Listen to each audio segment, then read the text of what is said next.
لا إله إلا الله وحده لا شريك له وأشهد أن محمدا عبده ورسوله لا نبي بعده. قال الله تعالى في القرآن الكريم: أعوذ بالله من الشيطان الرجيم. يا أيها الذين آمنوا اتقوا الله وكونوا مع الصادقين. وقال أيضا: واذكر في الكتاب إبراهيم إنه كان صديقا نبيا. صدق الله العظيم. Puji syukur kita panjatkan kehadirat Allah Subhanahu wa taala. Alhamdulillah kita masih bisa bersilaturahim dengan melaksanakan sholat maghrib berjamaah, kemudian kita isi dengan i'tikaf di masjid yang mulia ini sehabis sholat maghrib sampai isya insyaallah. Dan di tengah-tengah i'tikaf kita isi dengan tausiah yang mudah-mudahan bermanfaat bagi kehidupan kita, baik kehidupan di dunia maupun akhirat. Sekaligus kita memperbaharui pemikiran-pemikiran kita yang selama ini barangkali sudah usang, yang kita sendiri barangkali sudah tidak memakai lagi. Kita segarkan lagi pemikiran kita agar kita sebagai orang yang beriman senantiasa tetap istiqomah di jalan Allah dan Rasulnya. Bapak-bapak yang berbahagia, yang pesan-pesannya kita senantiasa memuji kepada Allah, sebab tidak ada yang pantas dan tepat kita memuji hanya kepada Allah. Sebab ketahuilah hanya Allah lah yang pantas kita puji dan kita puja. Sebab Allah yang memberikan hidayah kepada kita. Barang siapa yang diberikan hidayah oleh Allah karena sikap dan tingkah laku kita yang mulia, maka tidak ada seorang pun yang sanggup menyesatkannya. Begitu pula apabila Allah berkehendak ingin menyesatkan hamba-Nya karena sikap dan tingkah lakunya yang tercela, maka yakinlah tidak ada seorang pun yang sanggup menolongnya. Hanya Allah yang menolong kita. Oleh karena itu berbahagialah kita semua yang sampai detik ini kita masih diberikan hidayah oleh Allah Subhanahu wa taala. Bapak yang berbahagia, kemarin kita sudah membahas masalah malu. Malu itu salah satu bagian daripada akhlak dan bagian juga daripada iman. Di dalam akidah selalu ada yang namanya pelajaran akidah dan akhlak. Dia selalu bertautan antara akhlak dengan akidah. Nah, pada kesempatan kali ini saya ingin membahas mengenai jujur. Jujur itu berat, tetapi harus. Kira-kira judulnya begitu, ya. Jujur itu berat, tetapi harus. Kenapa? Karena sebagai seorang muslim kita ini wajib berlaku jujur dalam perkataan, perbuatan, dan keyakinannya sekaligus. Jujur. Sebab kejujuran itulah yang mengangkat seseorang ke level derajat yang sangat tinggi, baik di hadapan Allah maupun di hadapan makhluknya. Apa itu kejujuran? Ya, dalam bahasa agama disebut asyidku. Ya, tadi ayatnya saya baca yang pertama asyidku. Kejujuran adalah menyelaraskan antara yang tampak dan yang tersembunyi. Kalau orang jujur, maka dia selalu akan menyelaraskan antara yang tampak dengan yang tersembunyi. Kalau tidak selaras antara yang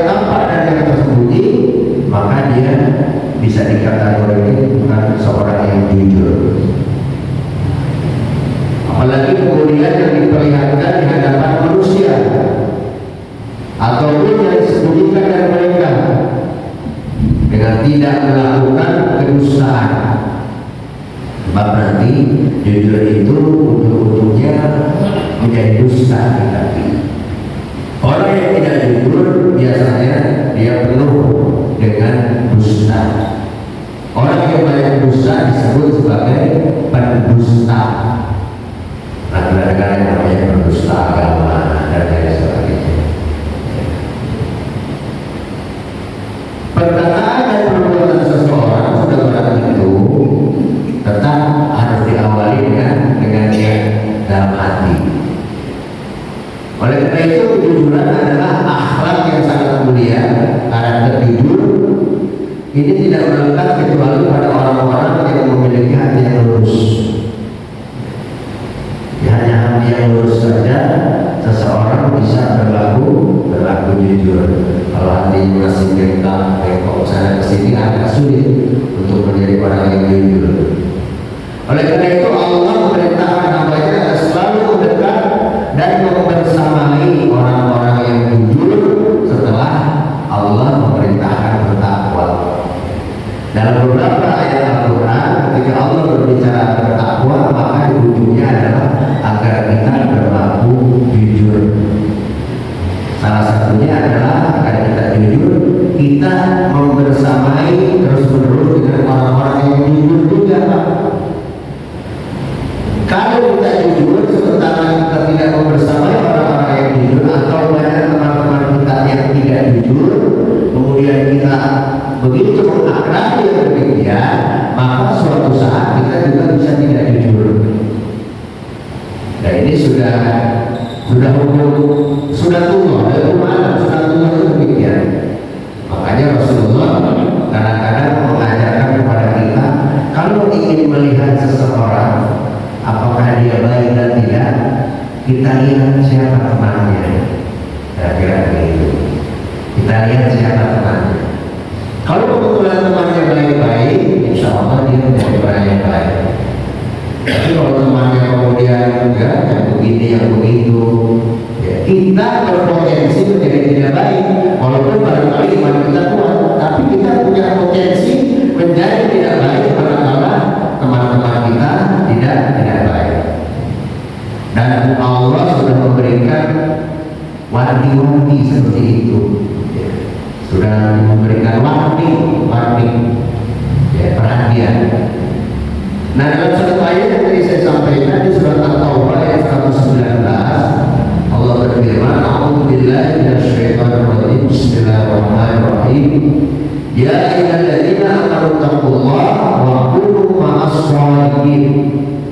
Wahai orang-orang yang beriman, bertakwalah kepada Allah dan bersamalah kamu dengan orang-orang yang jujur, orang-orang yang benar. Jadi betapa pentingnya yang namanya jujur itu di mata Allah. Sebab itu akan menaikkan derajat takwa kita kepada Allah. Sebab kejujuran adalah akhlak yang dimiliki oleh para nabi. Bahkan kejujuran inilah karakter pertama yang selalu tampak pada diri nabi-nabi sejak sebelum diutus sebagai seorang nabi. Jadi sebelum dia diutus seorang nabi, dia sudah jujur. Kerjaannya sama dengan Rasulullah kan. Sebelum diutus sebagai seorang nabi, Rasulullah dikenal dengan sebutan Al-Amin. Dia tidak pernah dusta, jujur. Baru kemudian dia akan menjadi nabi. Nah, dengan berbekal akhlak kejujuran inilah para nabi diutus oleh Allah untuk memerangi segala bentuk kedustaan. Jadi orang jujur itu pasti harus memerangi dusta. Sebab itu bertolak belakang.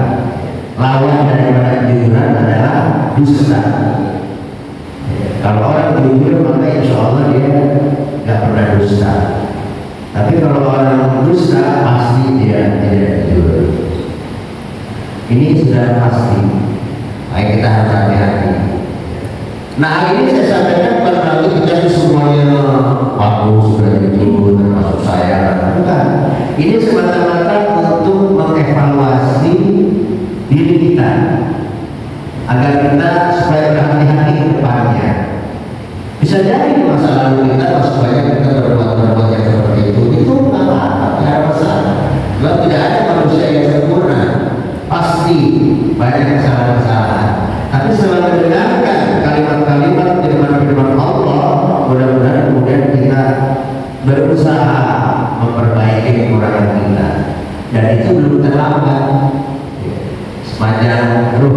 masih ada, itu belum terlambat. Dalam ayat lain Allah berfirman, "Wadhkur fil kitabi Ibrahim innahu kana siddiqan nabiyya." Dan ceritakanlah Muhammad kisah Ibrahim di dalam kitab, di dalam Al-Quran, sesungguhnya dia adalah seorang yang sangat membenarkan seorang nabi. Jadi nabi itu memang di awalnya dia dengan jujur. Bahkan dalam surat Maryam ayat 4 juga Allah berfirman tentang akhlak jujur pada Nabi Ismail. Wazkur fil kitab Ismaila innahu kana shadiqan al-wa'di wa kana rasulan nabiyya. Jadi banyak ayat-ayat Al-Quran yang berbicara mengenai kejujuran, maka itu memang penting. Siapa sih sekarang yang tidak pernah berbohong? Sulit Pak, rasanya mencari orang yang tidak pernah berbohong. Apalagi yang punya istri 2, itu pasti tidak berbohong. Bohong, kalau semua kita tidak pernah bisa berbohong. Bohong. Jadi kayak gitu. Orang yang punya istri 2 pasti berbohong. Walaupun alasannya itu kan kebalikan. Memang setan itu begitu Pak. Setan itu begitu. Ini kan kebaikan. Apa kalau ada lebih baik? Setan itu hebatnya begitu. Selalu dihabisi, selalu cari alasan-alasan pembenaran. Bukan yang nggak boleh. Bapak sekarang orang Islam melahirkan 4 boleh. Nanti kalau belajar bohongnya belajar sama saya. Saya ajarkan cara yang bagaimana supaya nggak bohong. Bohong syariah berarti. Saya ajarkan bagaimana caranya supaya nggak bohong. Sebab bohong itu jangan dianggap dosa kecil Pak, bohong itu dosa besar. Ya kalau bapak bohong tiap hari, lama-lama banyak juga dosa kita. Ada pasti kali saya sampaikan orang-orang yang pekerjaannya dilepas yang namanya berbohong. Ya. Dia itu nggak ada tuh satu hari itu kalau nggak berbohong dengan teman-teman, ada banyak orang karena itu. Mungkin bapak juga punya teman seperti itu ya, karena kegiatan kita itu. Ya. Jadi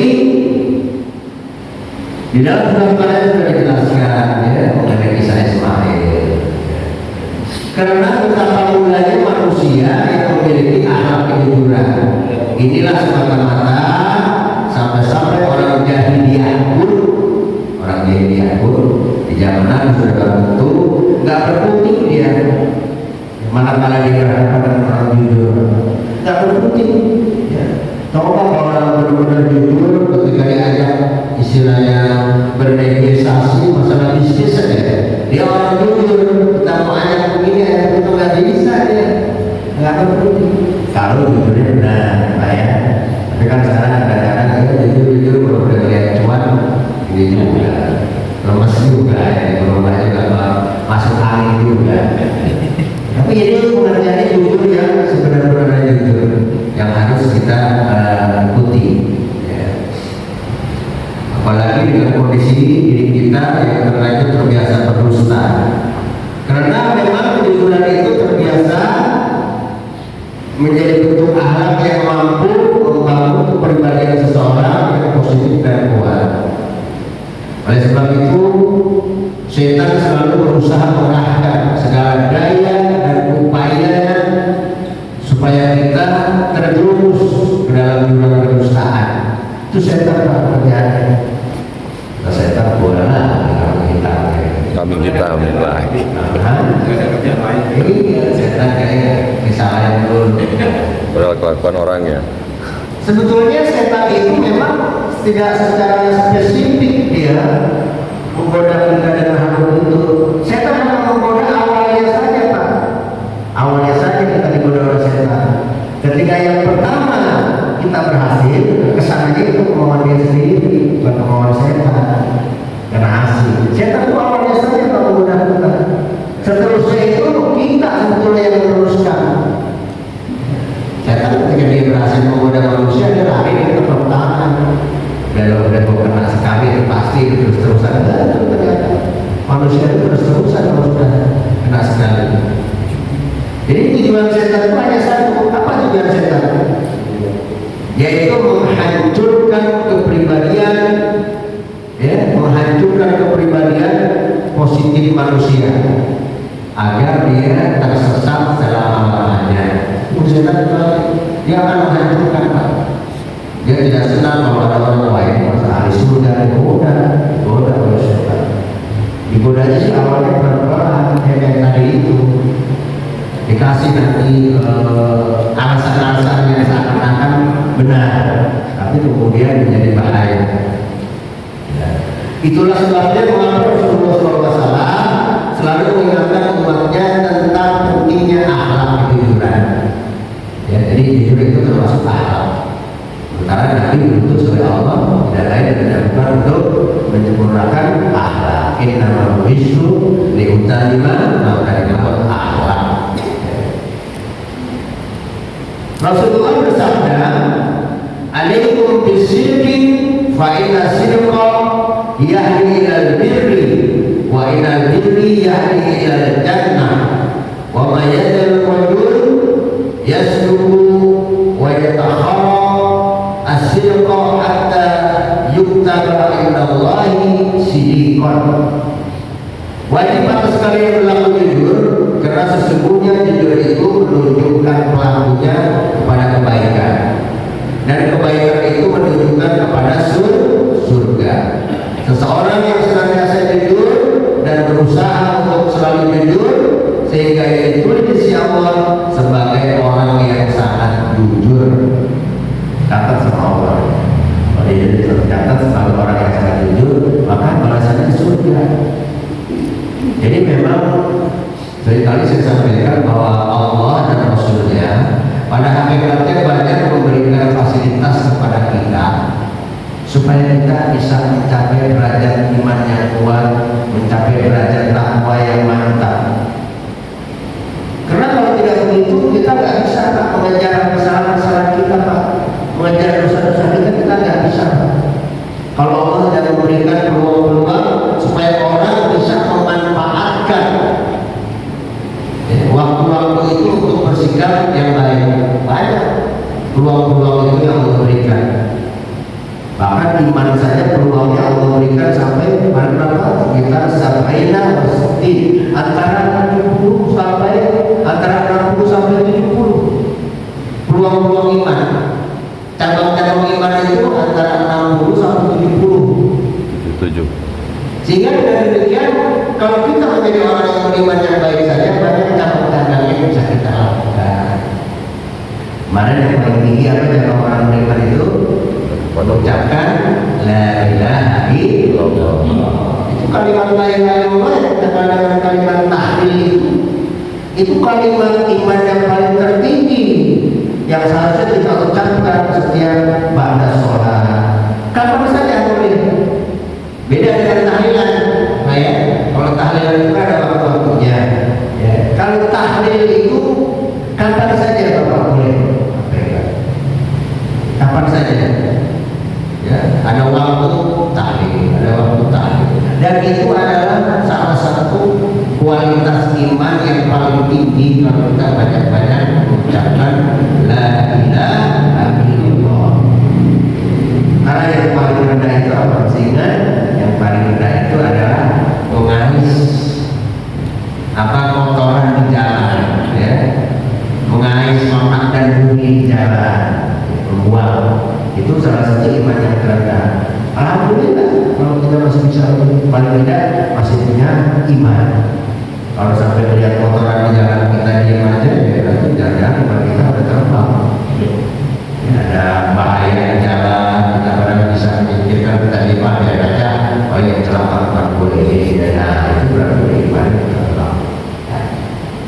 Ya, kita kembali lagi ke laptop. Di dalam hadis lain dikatakan wa iyyakum wal kadzib wa innal kadziba yahdi ilal fujur, wa innal fujur yahdi ilal nar wa ma yadalu rajulu yakdzibu wa yataharra al kadzib hatta yuktaba indallahi kadzaba. Dan Dan jauhlah oleh kalian sifat dusta, karena sesungguhnya dusta itu menunjukkan pelakunya kepada keburukan. Kalau tadi jujur menunjukkan orang kepada kebaikan, kalau dusta itu menunjukkan kepada keburukan, dan keburukan itu menunjukkan kepada api neraka, pada api neraka.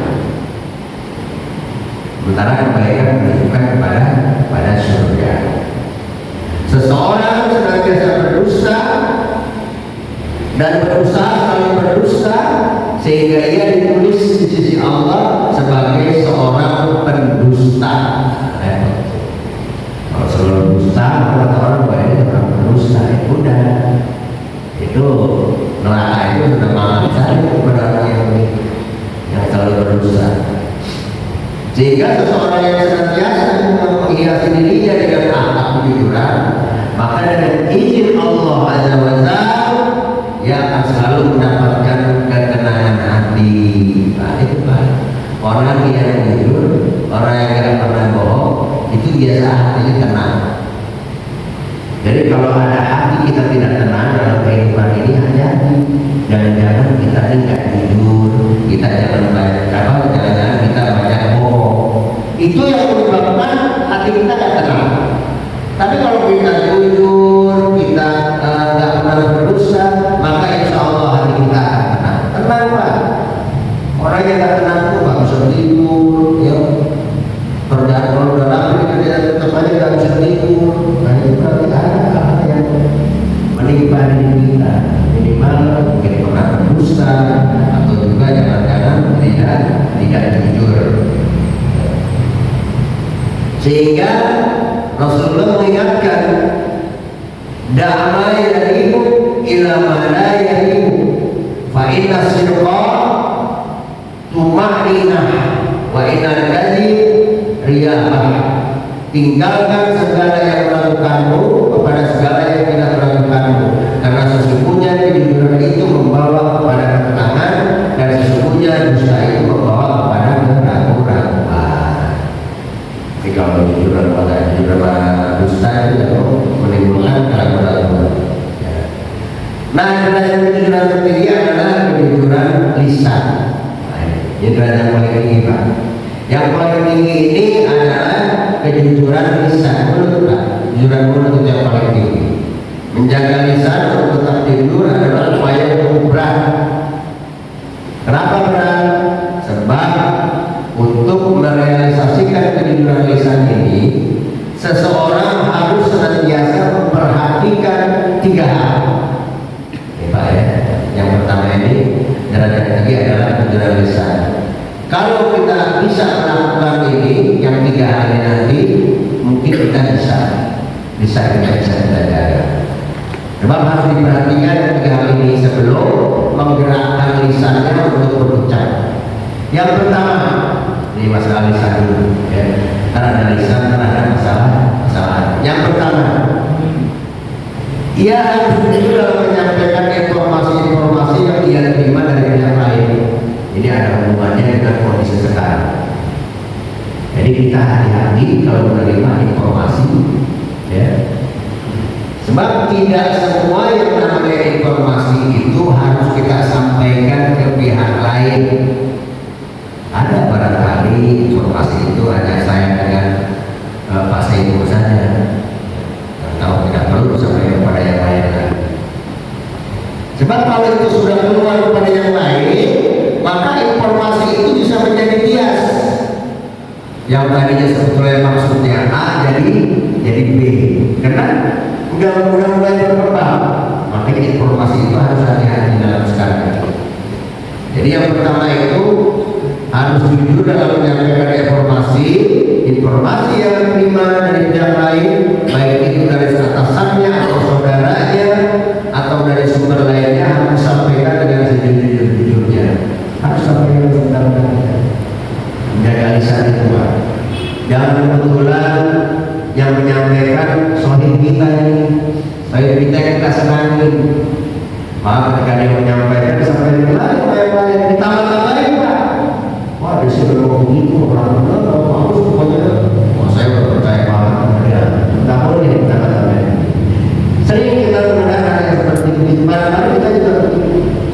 Tapi sebaliknya, kalau ada yang ngomong kepada kita, ada yang ngomong kita nggak senengin, udah dikurang-kurangin atau ditambah-tambahin, tapi yang sifatnya tidak hak, tidak benar. Wah, sampai itu sama kamu tuh, kamu begitu, saya juga begitu, udah kacau ya. Makanya hati-hati dengan lisan kita, ya. Kalau memang kita mau selamat, sampaikan apa yang kita sampaikan, atau diam, itu lebih selamat. Aulia sebut, ya, atau diam, itu lebih selamat, ya, daripada kita menambah-nambah atau mengurangi. Ya.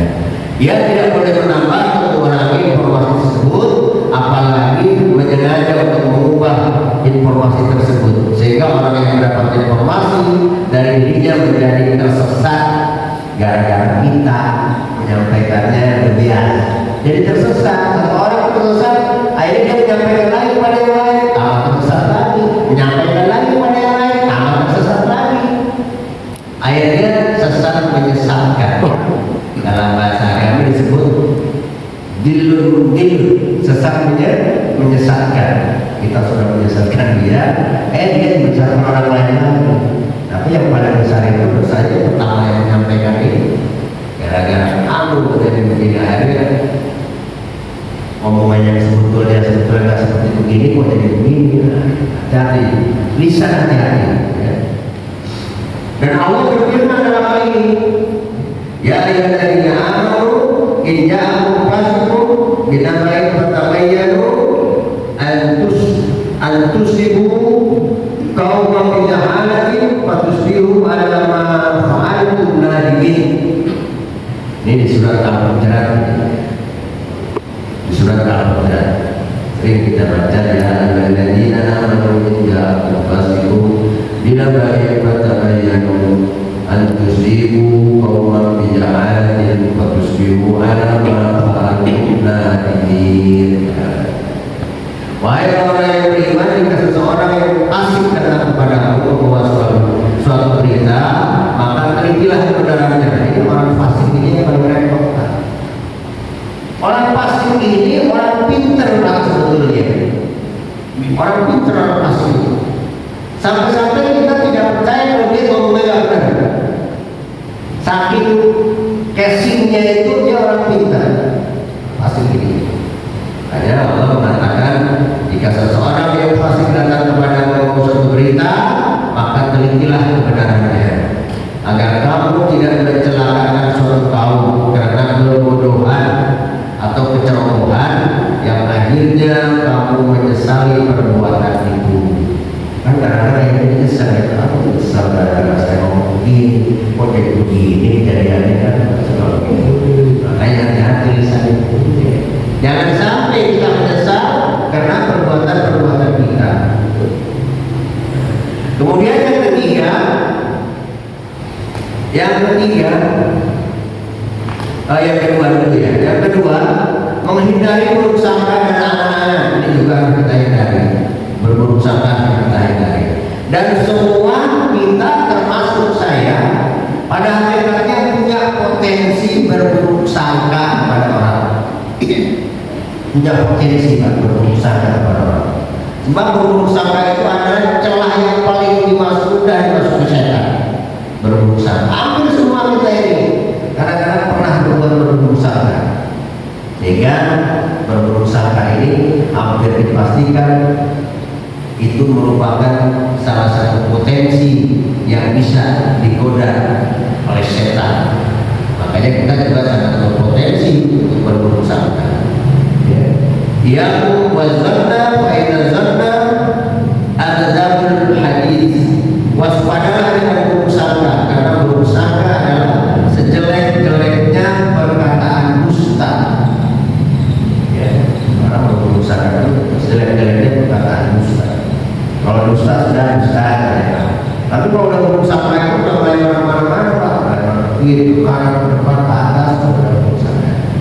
Makanya kalau bisa memang usahakan Pak, jangan kita berburuk sangka kepada seseorang. Kepada siapa saja, jangan berburuk sangka. Andai kata ternyata ada perkataan yang nggak sesuai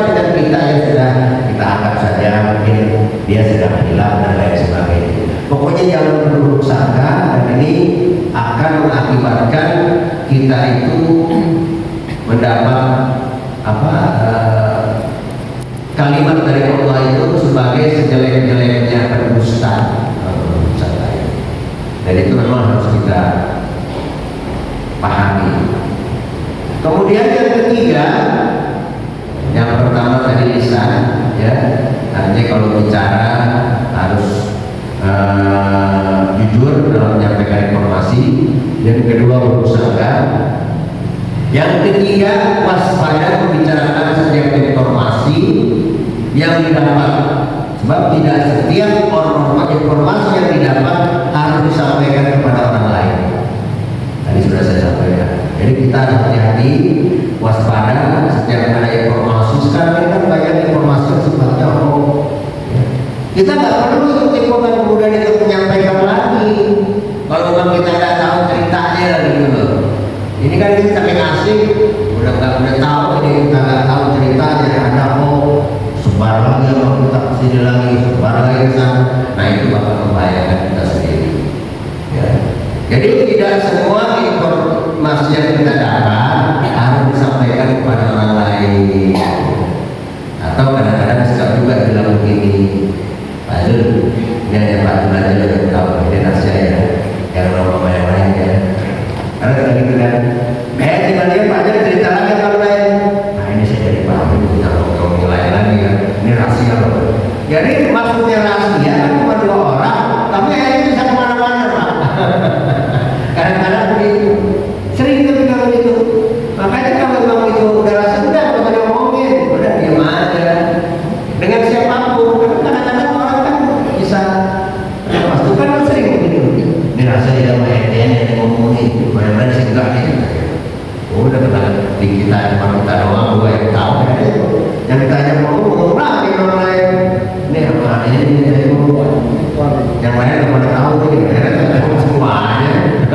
Ujung-ujungnya, nah ini yang harus kita waspadai. Dan itu terjadi kalau kita kesehariannya itu pernah terjadi seperti itu. Makanya wanti-wanti, hati-hati dengan yang namanya dusta dan kejujuran. Sebab ada keadaan di mana kita harus diam, meskipun kita tahu terhadap satu informasi.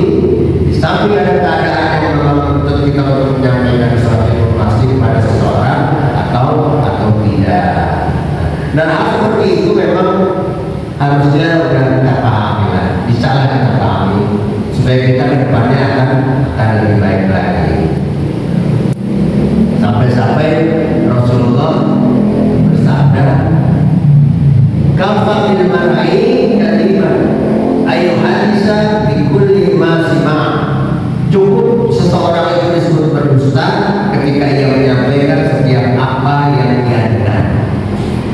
Jadi kalau ada sesuatu yang kita dengar, kemudian kita sampaikan, setiap apa yang kita dengar, kemudian kita sampaikan, maka Rasulullah cukup seseorang disebut berdusta. Ya, manakala ketika ia menyampaikan setiap apa yang dia dengar, kalau kita hanya sekedar tahu mendengarnya, nggak perlu disampaikan lagi. Kata Rasulullah itu berpotensi menjadi pendusta. Hati-hati. Kecuali kalau memang ini sifatnya urgent dan ini membahayakan, kita dengar boleh saja kalau sifatnya membahayakan. Tapi kalau sifatnya cuma baru sekedar dengar-dengar saja, jangan kemudian kita sampaikan. Ini potensi kita menjadi orang berdusta. Itu yang derajat pertama, itu masalah lisan. Kemudian derajat kejujuran yang kedua adalah kejujuran dalam niat dan keinginan. Setiap bentuk niat, keinginan, perencanaan, motivasi untuk berbuat seluruhnya jujur diniatkan demi Allah. Ini kembali kepada keikhlasan kita. Jadi seluruh motivasi, ya, rencana, keinginan itu niatnya harus lurus. Hanya semata-mata karena Allah. Kalau ada niat, ada keinginan, ada program, ada motivasi yang menurut kita baik, kemudian ada sedikit saja masuk, ya, pemahaman lain misalnya, oh saya tahu nanti kalau ini nama saya terkena lain, hancur juga orang itu, udah bukan jujur lagi. Jadi pokoknya tujuannya hanya Allah. Jangan ada Sebab seluruh bentuk perbuatan dan aktivitas yang tampak di hadapan manusia harus selaras dengan amalan hati. Amalan hati, yang memang nggak kelihatan mata. Kalau amalan hati kan nggak kelihatan mata. Paling tidak selaras. Ya. Jika seseorang mengucapkan atau menuliskan sesuatu yang bertolak belakang dengan apa yang ada di dalam hatinya, maka ia menunjukkan keringnya kejujuran. Jadi antara hati dengan ucapan itu bertolak belakang. Ya. Hati dengan ucapan bertolak belakang, hati-hati. Termasuk nanti ada cerita mengenai berkisah Rasulullah itu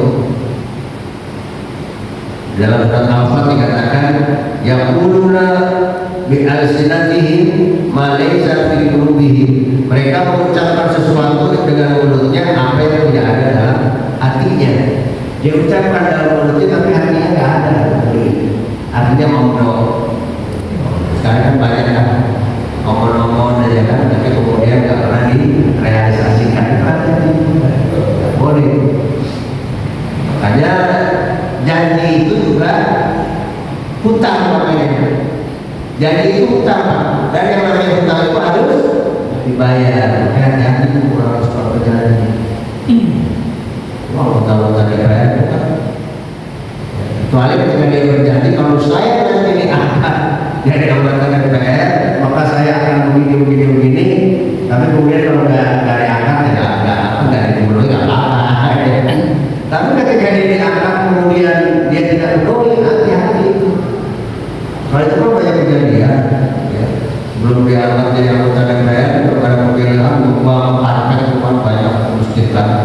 Pas kau pilih, angkut lah itu karpet semuanya. Kan jamaah bingung. Digulung lagi karpet. Ini benar kejadian seperti itu. Tapi untungnya kita ada yang bawa karpet begitu. Kacau dia begitu. Oke, jadi itu hutang. Ya. Nah, Rasulullah pernah berkisah tentang ada 3 orang yang nomor pertama disuburkan ke dalam neraka. 3 orang ini, Pak. Dalam hadis ini disampaikan. Yang pertama adalah orang yang mengaku menit lagi ya. Oke. Jadi hal-hal seperti itu nanti kita lanjutkan. Ini ada 3 orang yang disuburkan ke neraka oleh Allah gara-gara masalah kejujuran itu. Ya. Nanti ada 2 pekan yang akan datang kita sambung. Ya. Khusus kita bahas masalah ini dengan tambahan-tambahan yang lain. Insya Allah ini menarik yang 3 ini. Barangkali berada di tengah-tengah kita, jadi hati-hati. Mudah-mudahan saya yakin tidak ada di jamaah kita ya. Dan barangkali jamaah bisa saja terjadi ketiga orang ini. Insya Allah mudah-mudahan kita aman dari yang 3 ini. Ya. Nah, barangkali itulah yang dapat saya sampaikan. Terima kasih atas perhatiannya. Mohon maaf segala kekurangan. Mudah-mudahan Allah merahmati kita. Marilah kita akhiri dan sama-sama kita tutup dengan doa para majelis. Subhanallah wa bihamdihi.